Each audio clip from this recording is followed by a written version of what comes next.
예, 요즘 예멘 난민 문제가 사회적으로 큰 화제가 되고 있습니다.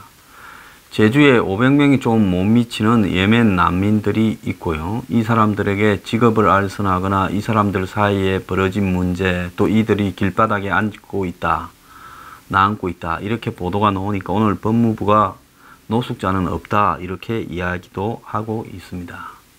근데 이 문제를 바라보는 시각이요, 전형적인 한국의 좌우 대결을 갖다가 좀 넘어서는 차원으로 가고 있는 것 같아요.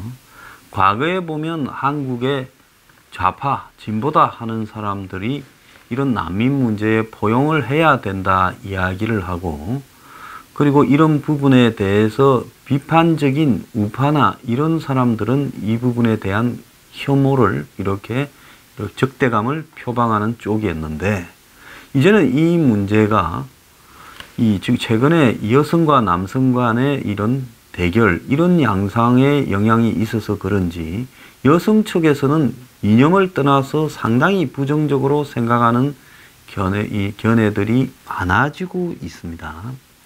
그래서 이 문제가 그동안에 한국 사회가 공식적으로는 백수십만, 실제 비공식적으로는 200만 명 정도가 한국 사회에 들어와서 섞여서 살고 있다라는 이야기까지도 나오는데, 이제 이 다국적 다문화 사회로 가는 부분에 대해서 지금 내부에서 여러 가지 두려움과 우려들이 폭발하는 속에서 예멘 난민들이 그 불을 질렀다, 저는 그렇게 보고 있습니다. 자, 월남에 관한 제가 요즘 다큐멘터리 10부작을 좀 보고 있는데요, 이 월남이라는 부분이 남베트남이 결코 북베트남을 이길 수 없었던 가장 큰 이유 중에 하나는 지금 우리가 잘 모르고 있는 월남의 역사적인 문제가 있었습니다. 그게 뭔가 하면, 원래 남베트남은 참파국이라는 나라가 이 말레이 쪽에서 와서 별도로 있었어요. 그래서 우리가 흔히 알고 있는 베트남의 정체성은 하노이나 중북부 지방이었고, 오랫동안 수백 년을 이 참파 왕국이라는 데가 지금 사이공이나 이 델타강 삼각주 지역을 이렇게 지배하고 있었어요. 그런데 18세기 중반쯤에 이제 프랑스가 오면서 이런 부분이 뒤섞여서 하나의 베트남국이라고 이렇게 가면서 위성 황제를 내세웠는데요, 위성 괴뢰국으로.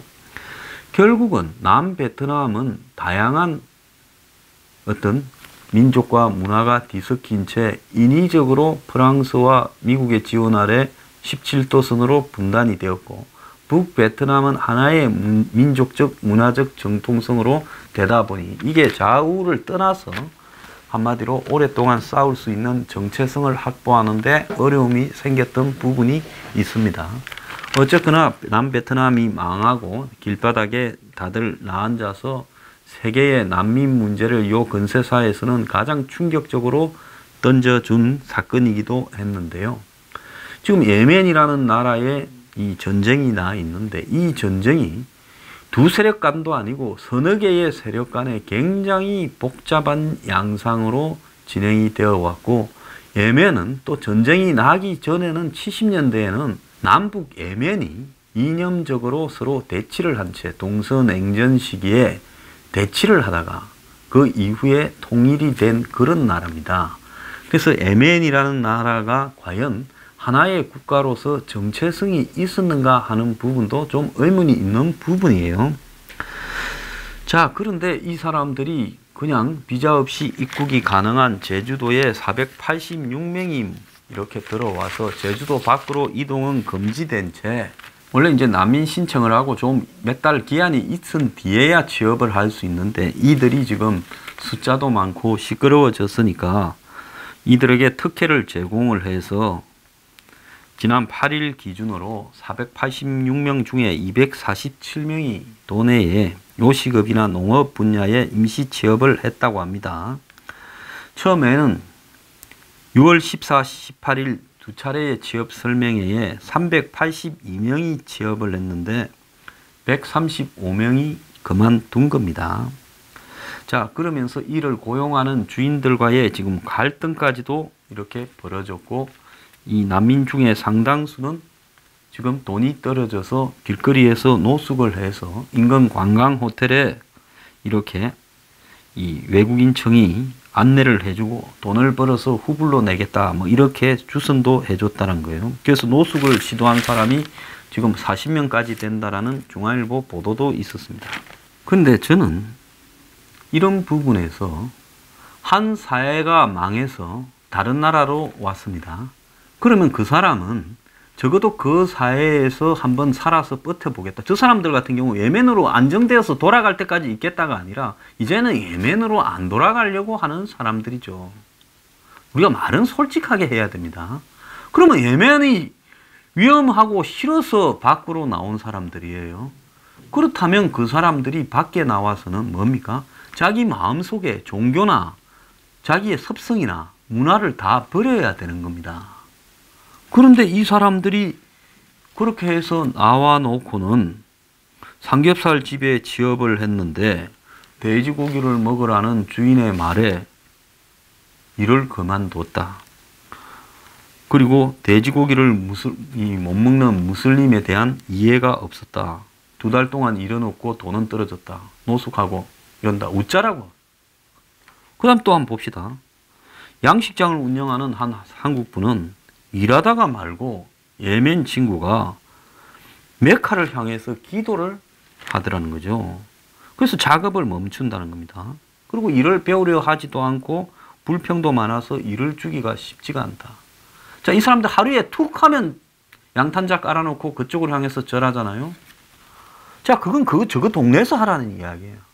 한국에 왔으면 돼지고기도 먹고 그 다음에 일하다가는 절하지 마라. 쉬는 시간에 하세요. 자, 그 종교도 지키고 싶고 생활 습성도 지키고 싶으면서 한국 사회에 뭘 요구하는 겁니까? 저는 우리가 6.25 때 비난을 가봤잖아요. 사람이 전쟁이 나서 망해버리고 비난을 가면요, 인간성이 상실되는 겁니다. 자, 해외로 나갔던 많은 사람들 있잖아요. 월남 사람들이 프랑스고 미국으로 갔죠. 그런 데서 정착하기 위해서 인간성을 버리고 살아남습니다. 자, 인도주의적이라는 것도 한도가 있고 정도가 있어요. 종교적 자유를 그렇게 지키고 싶으면요, 그 나라에서 순교를 하더라도 남아서 종교적 자유를 지키는 게 맞지요. 저는 이런 부분에 악랄하게 이야기하거나 인위적인 적대감을 조성을 하거나 이렇게 활성화시키는 쪽에 그런 사람은 아닙니다. 동물도 사랑하자는 사람인데 이민족이라고 해서 무조건 잔혹하게 하자는 건 아니에요. 그런데 봐줄 수 있는 것도 사람이 한계가 있다는 겁니다. 이들이 이런 생각을 가지고 한국 사회에서 뒤섞여서 살아갈 수 있다고 보십니까? 저는 그건 아니다라고 생각합니다. 이런 난민이나 이민 심사를 할 때는요, 종교적 자유는 존중해야 되지만은 한국 사회의 정체성을 흔드는 문제에 대해서는 반드시 심의에 넣어서 해야 된다고 보고 있습니다. 자, 돈이 없어서 굶어 죽는다는 사람이 지금 자기 하고 싶은 대로는 다 하고 있어요. 뭐 우리가 지금 우리나라에는 굶어 죽거나 못 살아서 자살하는 사람이 없습니까? 속출하고 있어요, 곳곳에. 그래서 이들이 일자리를 구하지 못해 노숙하면 사회 갈등이나 충돌이 더 커지기 때문에 이들을 위한 공공시설의 임시 거처를 안정적으로 난민센터를 만들어줘서 수용해야 된다는 이야기까지도 나오는데요. 지금 유엔 난민기구 공보관 같은 경우에는 한국은 지금까지 많은 난민을 받아본 적이 없다라는 겁니다. 자, 우리가 지금 이 예멘 난민들을 어떻게 처리할 건가? 이 부분에서요, 솔직히 말하면 이제 공론화되어서 이야기를 해야 될 때가 됐다고 봅니다. 오늘 아침 신문에 보면 뭐 반군의 강제 짐직을 피해서 왔다. 매일 총성이 나는데 아내의 임신을 알았다. 당신이라면 탈출 않겠나라고 이야기를 하는 인터뷰가 실렸어요. 저 이런 인터뷰를 보고요, 남의 나라에서 와서 말을 하는 예의가 아니라고 보고 있습니다. 이렇게 이야기하면 그건 너네 사정이고 내가 참 그쪽에서 이렇게 살아갈 수 없을 것 같아서 부득이 잠시 비난을 왔는데 한국 사회에서 선처를 해줬으면 좋겠다라고 이야기하는 예의와 매너가 있어야 되는 거죠. 그러지 않습니까? 빌어먹더라도 매너는 있어야 되는 겁니다. 뻔뻔한 자들에게요, 관용을 베풀어서는 저는 안 된다고 보고 있습니다. 자, 자신들이 이슬람 극단주의자를 혐오한다면서 한국에서 취업을 하는데 자신의 종교를 가지고 들먹입니다. 그럼 종교 지키다가 순교하는 게 맞지요. 그러지 않습니까? 그리고 이 사람들 사진을 보면요, 대부분 30대, 40대, 20대의 젊은 남자들입니다. 그럼 이게 뭐라는 이야기냐? 그럼 예멘에서 피난 온 사람 중에 왜 나이 든 사람이나 여성들의 숫자는 적으냐? 자, 이들이 난민 브로커에 의해서 한국에 도착하면 난민 심사를 받는 과정에서 몇 년이 걸리고 잘하면 난민도 될 수 있고 안 되더라도 돈을 벌어갈 수 있으니까 일단 비자가 없는 제주도로 들어가서 거기서부터 버티면서 해결하자. 이렇게 이야기를 서로 모아서 그래서 갑자기 늘어난 거예요. 그렇지 않습니까? 이들이 배를 타고 정말 바다를 표류하다가 놔두면 죽을 것 같아서 구출했다. 저는 그 구출은 해줘야죠. 이 사람인데. 그 인도주의적이지요. 그리고 이 사람들이 정착에 갈 때까지 좀 도와주고 해야죠. 우리가 월남이 망했을 때 우리가 월남에 가서 돈도 많이 벌어오고 했는데 월남 사람들이 보트 피플이 되어서 떠돌았습니다. 한때는 한국의 동맹국이라 하다가. 근데 많은 사람은 외면했고 양심이 있는 사람은 그들을 데려왔어요. 그래서 그들을 부산이나 인천에 이 캠프도 있었습니다. 근데 데려온 사람들은 왜 데려왔냐고 회사에서는 잘리거나 질타를 받기도 했죠. 그때는 인도주의적이에요. 근데 이들 같이 비행기를 타고 브로커를 끼고 들어왔다. 이런 걸 갖다가 무슨 좌우의 이념의 문제라든지 무슨 좌파나 진보적인 어떤 관점에서의 인도주의적 시각이라고 맹목적으로 좌파들이 만들고 있는 그런 논리, 이제는 이런 논리에 대해서 그런 시각을 가지고 있는 여성들도 반대하고 있다라는 겁니다. 난민 테러 마약할까 겁난다라는 말이 같이 생활해 보니까 과장된 이야기다. 이런 이야기를 하지만은, 자, 이런 부분에 대해서 우리가 가져야 될 관점에 대해서요, 그것은 정말로 이 객관적으로 이 사태를 볼 수 있는 시각이 필요하다고 봅니다. 솔직히 지금 유럽 전체가 이런 문제에 대한 논란이 좌우 정치 진영 간에 벌어지는 사이에 유럽이 리비아나 이 북아프리카에서 건너온 난민들로 아수라장이 되어버렸습니다. 또 시리아에서 건너온 난민들로요. 그러면 최근에 전쟁이 유독 많아서 이런 것이냐? 전쟁은 항상 있었고 아프리카나 중동에 분쟁이 없었던 적이 없었습니다. 그들은 자신의 내부에서 자신의 정치적 문제를 해결할 능력을 상실한 실패한 국가가 되어버렸어요. 그래서 이제는 이 사람들이 그냥 더 나은 인생을 찾아서 무조건 나라를 뜨자 하고 뜨고 있는 상황이 벌어지고 있습니다. 만약에 한국이 예멘 난민들에 대해서 좀 더 관대하고 온건한 입장으로 수용하는 방향으로 인도주의적으로 가면 한국은 순식간에 아마 난민들의 아지트가 될 겁니다. 그러면 앞에 온 사람한테는 인도주의적이고 뒤에 온 사람은 많기 때문에 냉정하게 돌려보낸다고 할 것이냐라는 문제가 벌어질 거예요. 자, 지금 최저임금을 올리고 어쩐다 하는데 실제로 지금 외부에서 들어온 사람 중에 최저임금을 올려서 혜택을 보는 사람이 수도 없이 외국인 근로자들이 늘어날 겁니다. 자, 지금 한국의 일자리 대결을 외국인 근로자들과 한국인이 지금 하고 있는 상황이에요. 자, 국가라는 것은 국민이 중심입니다. 그러면 국가의 중심이 되는 국민은 누가 우선이냐? 그 나라의 주인이 되는 국민이 우선이고 그 속에서 최소한의 인도주의적이고 그 다음에 외국인도 포용할 수 있는 더불어 살아가는 삶을 살아야 되겠죠. 그러면 이들 중에 한마디로 브로커를 동원해서 들어온 사람들에 대해서 공무원들을 486명을 투입해서 1대1로 면담을 해서 일주일 안에도 끝낼 수 있습니다. 심사를요. 신속하게 심사해서 1차로 난민이 아니라 브로커를 끼고 들어온 이런 사람들에 대해서는 전부 되돌려 보내야죠. 그야말로 난민이라고 인정할 수 있는 사람이라면 그건 빨리 난민으로요 그냥 인정해줘서 최소한은 수용을 해야 되겠지요. 그래서 이런 문제를 그렇게 끌고 가야 되는데 지금 이런 문제를 하기 전에 취업부터 시키면서 이제는 이들에 대한 무슨 뭐 여러 가지 사정들을 갖다가 다 매일 보도하면서 이들을 갖다가 포용하고 안짤하고 좌파 진영에서 이야기를 하고 이 정권이 이 문제에 대해서 굉장히 애매하게 처신을 하고 있어요. 이런 이유의 근본적인 제 의심을 솔직하게 말을 하겠습니다. 지금 북한 문제 등으로 해서 노벨 평화상을 받으려고 문재인 대통령이 작업을 하고 우리 몰래 뭔 추진하는 게 있습니까? 그래서 그러려다 보니까 난민들을 내쫓았다 되면 그런 부분에 지장이 생기니까 이런 난민들에 대해서도 인도주의적인 입장을 채택해야 된다면서 과거 정권과는 다른 이상한 행동들을 이들에게 하면서 이 논란이 벌어진 거 아닙니까? 그래서 제주도에 맨날 난민 반대 집회가 열리고 그런 거 아닙니까? 그리고 서울에서도 이런 집회가 강하게 열렸지요. 자, 종교를 이야기하시는 분들한테 제가 이야기를 하자면요. 이들은 내전이 벌어진 부분에서 종교가 다르다고, 같은 종교 안에서도 종파가 다르다고 자신들끼리 죽이고 살리고 하면서 가고 있습니다. 우리가 그들이 잘못되도록 개입한 적이 없어요. 과거에는 미국이 제국주의가 개입을 해서 그렇게 내전을 부추기고 종속적으로 만들어서 못 살게 만들었다 하지만 지금 중동이나 아프리카의 후진성을요, 제국주의가 착취했고 다국적 기업이 착취했고 무슨 기독교가 착취해서 그런 일이 벌어졌다고 할 수 있는 데가 없어요. 그야말로 자신들 내부의 후진성들 때문에 죽으라고 끝까지 싸우는 겁니다.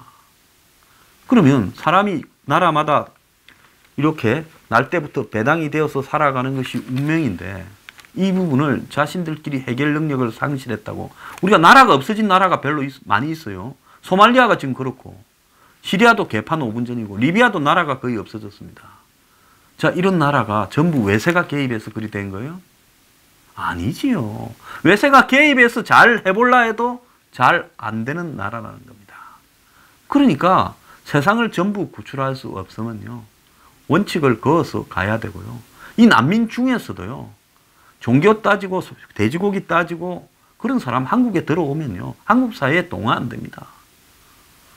그런 부분들을, 이질적인 부분들을 두고 그런 이질적인 문화와 종교가 한국에서 별도로 있고 돈은 벌어가고 그러면서 그들의 소사이어티가 커지고 그럼 한국 사회 정체성이 유지가 되겠어요? 안 되지요. 일본 같은 경우에는 이런 부분들은 확실히 가려서 처리를 합니다. 아무리 일본의 인력이 모자라도 마음대로 외부에서 사람을 끌어 쓰지는 않아요.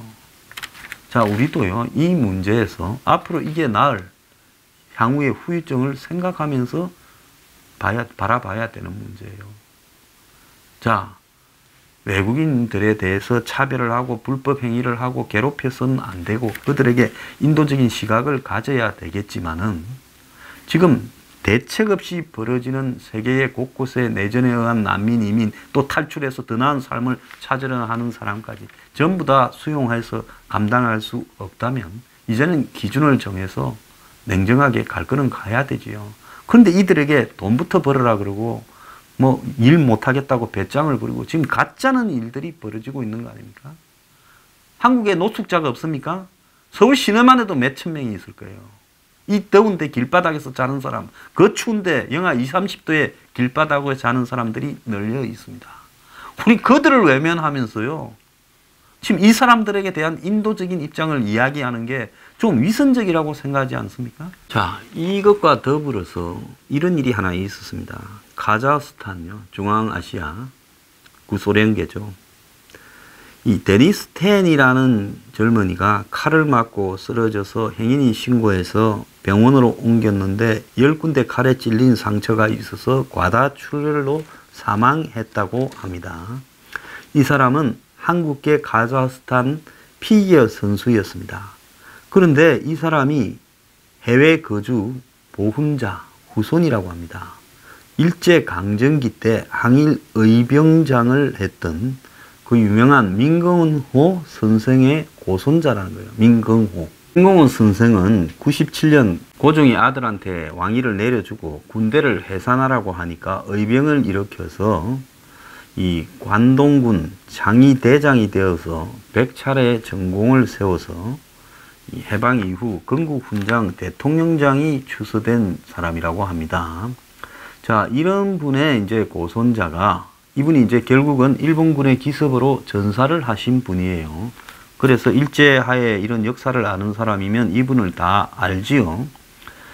그런데 이 민공호의 고손자인 데니스 텐이 지금 이 칼에 찔려서 죽었습니다. 이 사람은 동계 유니버시아드 대회 피겨 남자 싱글에서 금메달을 타고 카자흐스탄의 피겨계의 스타이자 세계적인 스타 중에 한 명인데, 그래서 지금 이분이 돌아가시고 난 이후에 우리 해외에 있는 정말 한국 독립을 위해서, 독립운동을 하기 위해서 나갔다가 이 중국이나 이 러시아에서 지금 돌아오지 못하고 있는 후손들부터도 우리가 거두어야 되는 거 아니냐.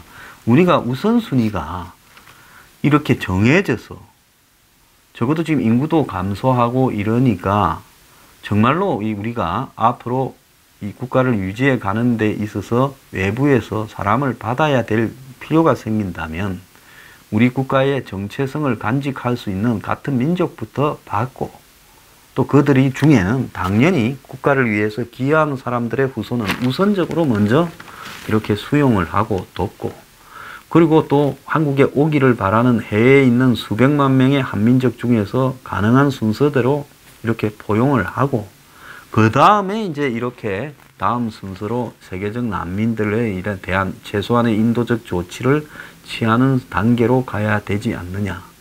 그야말로 걷지도 기지도 못하면서 지금 날려고 한다는 것이 너무 좀 웃기는 거 아니냐. 왜 문 정권은 이런 난민 문제도 좀 웃기는 식으로 처리하냐. 제가 묻고 싶습니다.